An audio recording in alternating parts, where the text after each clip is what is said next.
Halo semuanya teman-teman, jumpa lagi di podcast perpajakan yang paling seru ya di abad ini teman-teman. Hari ini kita bersama Sang Ketua Umum UIPI, Bapak Rinto Setiawan. Halo Pak Rinto, apa kabar Pak? Masih semangat Pak? Lalu semangat Mas Awan untuk membela wajib pajak di seluruh Indonesia. Luar biasa Pak Rinto ya, UIPI selalu siap membantu wajib pajak. Dan kita juga mengundang teman-teman ya, seorang ahli hukum perpajakan di Indonesia ya, mungkin satu-satunya ahli hukum yang lagi sangat-sangat terkenal di Indonesia ini teman-teman ya, bersama dengan Dr. Alessandro Rey. Halo Pak Rey, apa kabar Pak? Terima kasih Pak Awan, Pak Rinto. Baik. Oke, jadi teman-teman kita sebelumnya ada podcast nih mengenai dunia hukum di KY dan hakim pengadilan pajak. Nah, ternyata ada informasi baru nih dari Pak Rey nih ya, karena Pak Rey juga berprofesi sebagai praktisi pengacara di bidang hukum pajak ya, bahwa selama ini kan kita ini eh, lagi dikacaukan dunia hukum pajak kita dengan berbagai isu, dengan berbagai kejadian-kejadian ya, terutama di KPP ya, kantor pajak, di mana ada satu larangan merekam audiovisual di semua kantor pajak, teman-teman ya, tanpa ada dasar hukum, tanpa ada alasan yang jelas gitu ya. Pokoknya kalau lu mau merekam, kami boleh labrak semua undang-undang. Anda tidak perlu tuh datang ke pemeriksaan, nggak perlu pemeriksaan pembahasan akhir, nggak usah. Karena semua undang-undang itu menjadi tidak berlaku kalau Anda merekam di kantor kami, dia bilang gitu ya. Itu hanya pakai nota dinas, teman-teman ya. Nah, ini juga sudah dialami oleh Pak Rinto dan saya juga ya. Kita juga bingung ya dengan si oknum-oknum pajak ini bagaimana bisa mereka bikin aturan suka-suka dia tanpa berdasarkan hukum. Nah, ternyata ada informasi baru dari Pak Rey ini. Ternyata Pak Rey justru boleh merekam di kantor pajak. Nah, bagaimana Pak detailnya Pak? Boleh dijelaskan nih Pak Rey? Kantor Bea Cukai Mas Awan. Oh, bea cukai. Oke, bagaimana nih Pak Ya. Rey nih? Ya, terima kasih Pak Awan dan Pak Rinto. Begitu juga rekan-rekan praktisi pajak dan kepabeanan.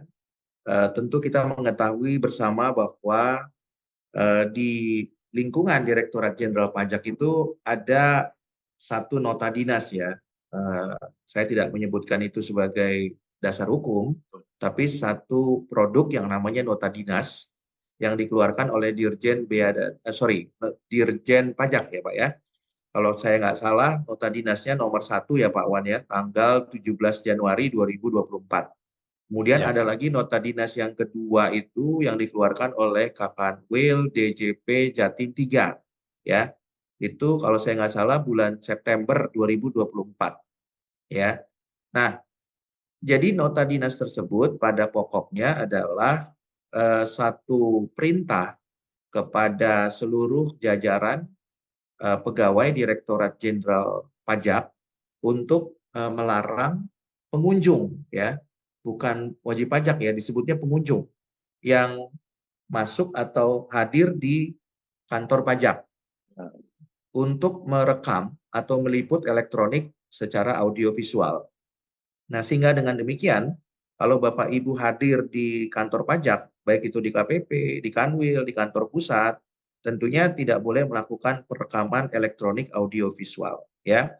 Dan itu sudah beberapa kali terjadi ya di beberapa KPP maupun Kanwil, ya. Meskipun ada juga Kanwil yang awalnya mengizinkan tapi kemudian berubah pikiran, ya. Tapi awalnya diizinkan. Namun berbeda dengan yang pernah kami alami di kantor Bea dan Cukai, ya. Ketika nanti Bapak Ibu rekan-rekan bisa melihat videonya ya di YouTube Reenco Jakarta Attorneys at Law, ya di mana di sana kami hadir bukan sebagai pengunjung ya Pak Awan dan Pak Rinto, tapi Ya, ya. kami hadir di sana diundang ya Undang. oleh Kabid Perbendaharaan ya KPU Bea Cukai tipe A Tanjung Priok ya untuk Ya. melakukan pembahasan sehubungan dengan permohonan pengembalian atau restitusi pasca putusan pengadilan pajak atau dalam rangka pelaksanaan putusan pengadilan pajak ya. Jadi kami telah mengajukan upaya hukum kepada pengadilan pajak dan kami dimenangkan seluruhnya. Namun kemudian ketika kami mengajukan permohonan pengembalian atau restitusi yang pertama, kami ditolak. Alasannya ada typo di putusan pengadilan pajak tersebut. Ya. Kemudian klien kami karena tidak ingin berperkara lagi dengan DJBC, tentunya dengan legowo dan tentunya dengan mengelus dada, mengajukan permohonan pembetulan terhadap putusan pengadilan pajak yang mencantumkan typo HS Code. Nah, setelah kami mengajukan permohonan pembetulan putusan, maka diterbitkanlah putusan revisi oleh pengadilan pajak. Dan setelah diterbitkan putusan revisi, kemudian klien kami mengajukan lagi permohonan pengembalian atau restitusi yang kedua. Dan undangan ini sebenarnya adalah dalam rangka menolak kembali permohonan pengembalian atau restitusi yang kedua tersebut. Namun sebelum ditolak, mereka mengundang klien kami, ya PT Uni Internasional, dan kebetulan kami diundang untuk mendampinginya. Dan pada saat kami mendampinginya di sana, kami hadir di sana selama kurang lebih 3 jam. Dan nanti rekan-rekan bisa lihat di YouTube-nya. Dan 3 jam itu penuh dengan diskusi, perdebatan, argumentasi, dan koreksi. Ya, sehingga pada akhirnya setelah 3 jam mereka mengatakan bahwa mereka akan mengabulkan permohonan pengembalian atau restitusi klien kami PT Uni Internasional sebagai importir atau wajib pajak. Nah, tentunya apa yang kami mau sampaikan kepada rekan-rekan, sekali lagi wajib pajak itu punya beban yang luar biasa untuk membuktikan sebaliknya. Ya. Dan prosesnya sangat panjang sekali Pak Rinto dan Pak Awan ya. Sudah menang saja 6 bulan, ternyata uangnya belum bisa cair. Kalau yang kedua ditolak, berarti bisa 1 tahun Pak Rinto dan Pak Awan baru bisa cair. Ya. Nah, mungkin nanti Bapak Ibu rekan-rekan bisa melihat kepada video yang ada di layar rekan-rekan sebagai gambaran. Disinilah kami kemudian mendampingi klien kami melakukan argumentasi dan kami harus mempertahankan semua argumen kami berdasarkan hukum. Dan ternyata setelah kami berargumentasi, ternyata seksi perbendaharaan menyatakan akan memproses dan mengabulkan permohonan pengembalian atau restitusi klien kami. Yang kami mau sampaikan kepada Bapak Ibu rekan-rekan, ya khususnya IWPI, bahwa perekaman ini dilakukan secara terbuka saja. Tidak perlu ada nota dinas Pak Awan dan juga Pak Rinto. Ya. Mungkin belum viral Pak, kayak ada Mas Awan di Facebooknya. Dan nota dinasnya nggak perlu 2 juga Pak Awan dan Pak Rinto. Ya, tidak perlu nota dinas Dirjen Bea dan Cukai, tidak perlu juga nota dinas Kakanwil, dan juga nggak perlu juga nota dinas Kepala KPU. Ya. Nah, kalau Bapak Ibu rekan-rekan perhatikan, khususnya IWPI, di dalam video tersebut itu jelas ada 2 seksi yang hadir. Yang pertama ada Mas Brilian di sana sebagai tim peneliti seksi perbendaharaan atau seksi yang memutuskan apakah restitusi akan ditolak atau dikabulkan. Ya, itu ada di sebelah kiri saya. Ya, itu namanya Mas Brilian.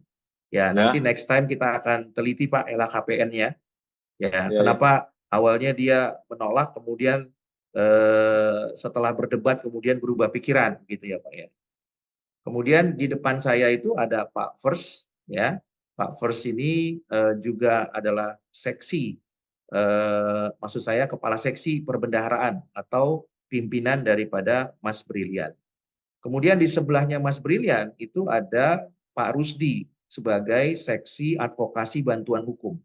Dan rekannya itu ada di sebelahnya Pak Dion yang pakai baju biru sebagai WP, perwakilan WP. Nah, itu di sebelah kanannya adalah juga perwakilan dari seksi advokasi bantuan hukum, Pak. Jadi ada 4 pejabat yang kemudian bertemu dengan kami 3 orang sebagai WP. Ya. Nah, ketika kami berdiskusi ya, melakukan pembahasan, argumentasi dan juga melakukan debat ya secara sehat ya Pak ya, berdasarkan hukum. Akhirnya setelah 3 jam Pak, kami datang dari jam 9 sampai jam 12 itu, ternyata permohonan restitusi atau pengembalian klien kami itu dapat diproses atau dapat dikabulkan. Dan selama 3 jam itu kami punya rekamannya. Ya nanti silakan Bapak Ibu rekan-rekan bisa lihat ya. Yang Ada yang full, ada juga yang sudah kami potong untuk mempermudah memahaminya. Nah, poinnya adalah kalau nota dinas itu adalah dasar hukum menurut Dirjen Pajak, yang menjadi pertanyaan kenapa itu tidak diterapkan oleh Dirjen Bea dan Cukai. Nah, tentu ini menjawab pertanyaan bahwa ini bukan dasar hukum ya. Bagi mereka yang ngerti hukum gitu ya, Pak. Nah, kalau mereka yang nggak ngerti hukum ya tentu mereka akan paksakan.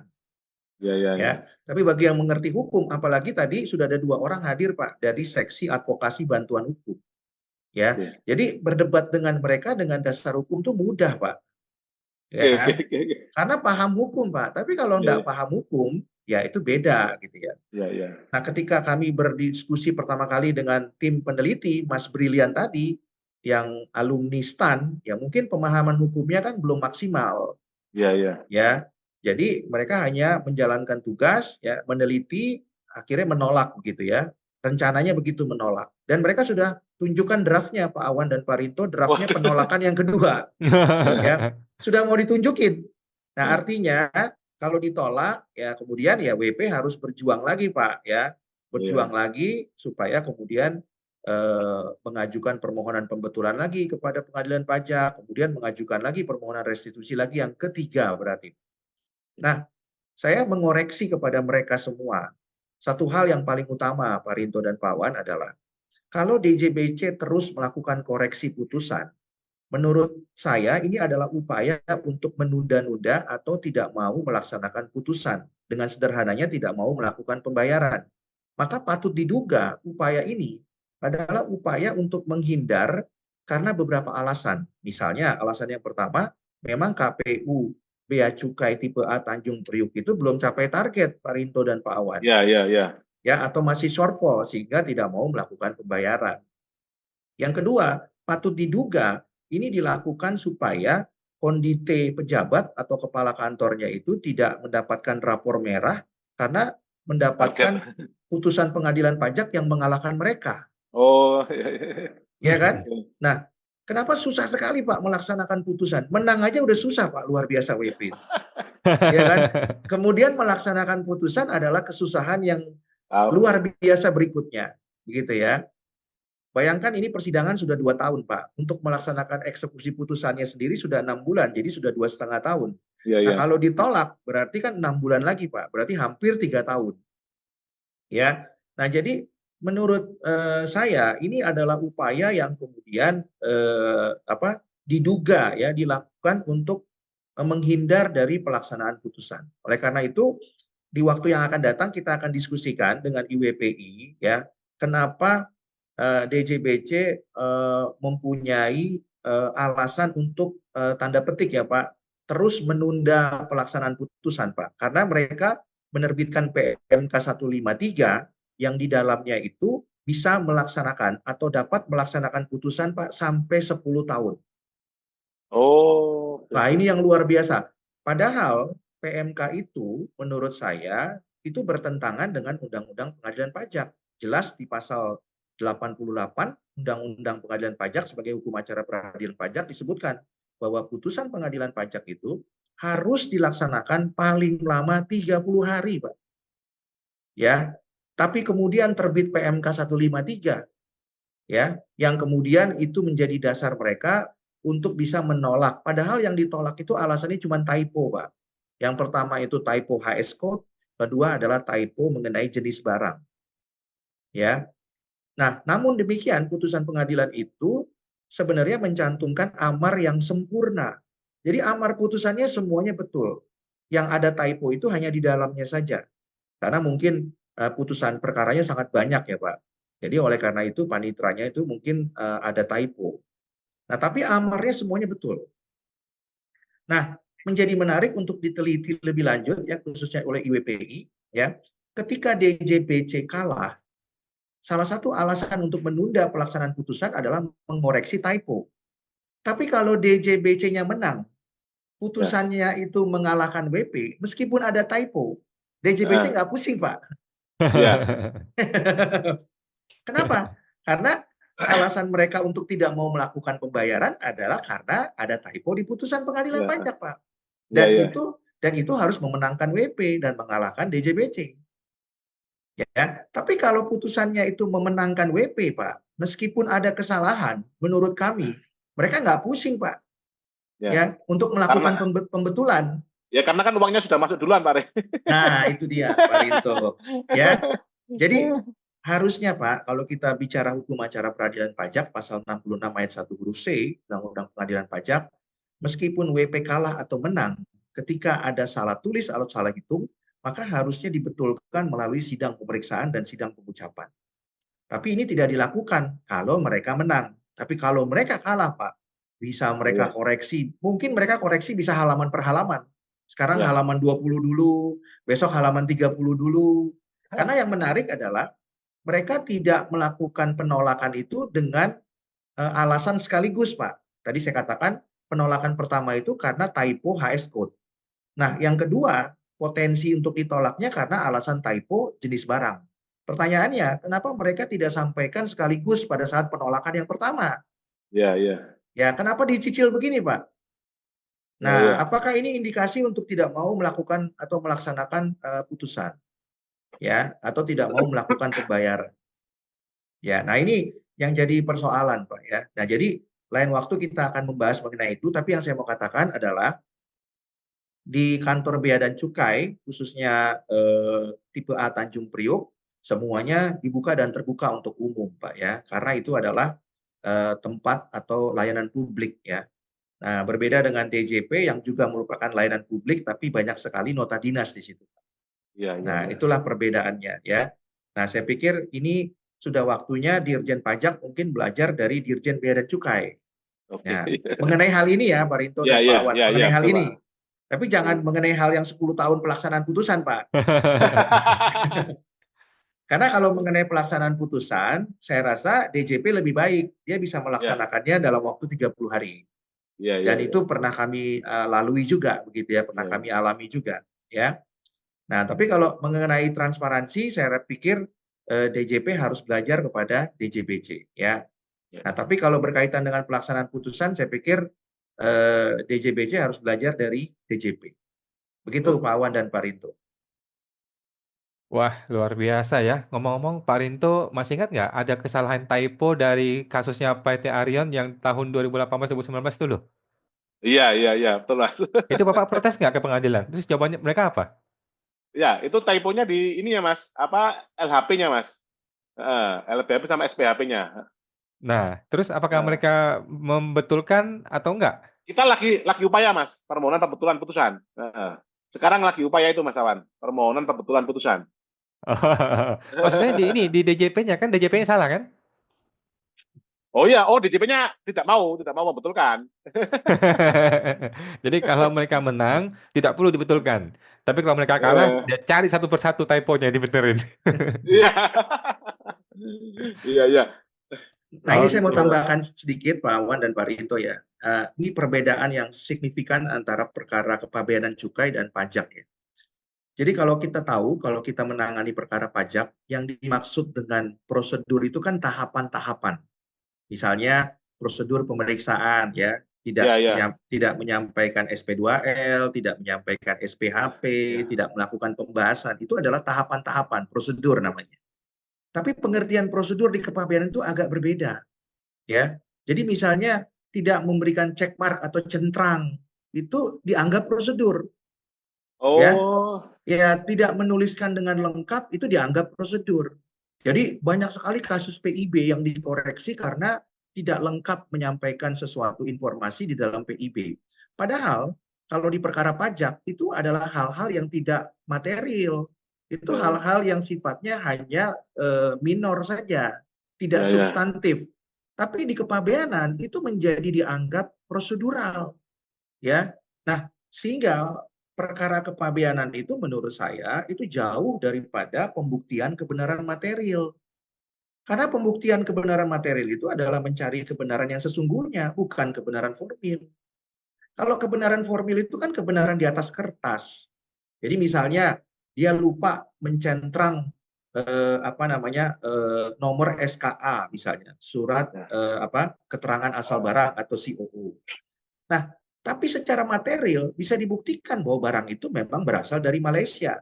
Nah, bukan Ya. berarti kalau lupa memberikan centrang, maka kemudian barang itu berasal dari Zimbabwe.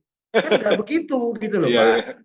Ya, nah jadi pemahamannya hakim, ya termasuk hakim yang berperkara dengan yang memeriksa PT Arion itu, ya, Hakim Hafsah Febrianti dan kawan-kawan.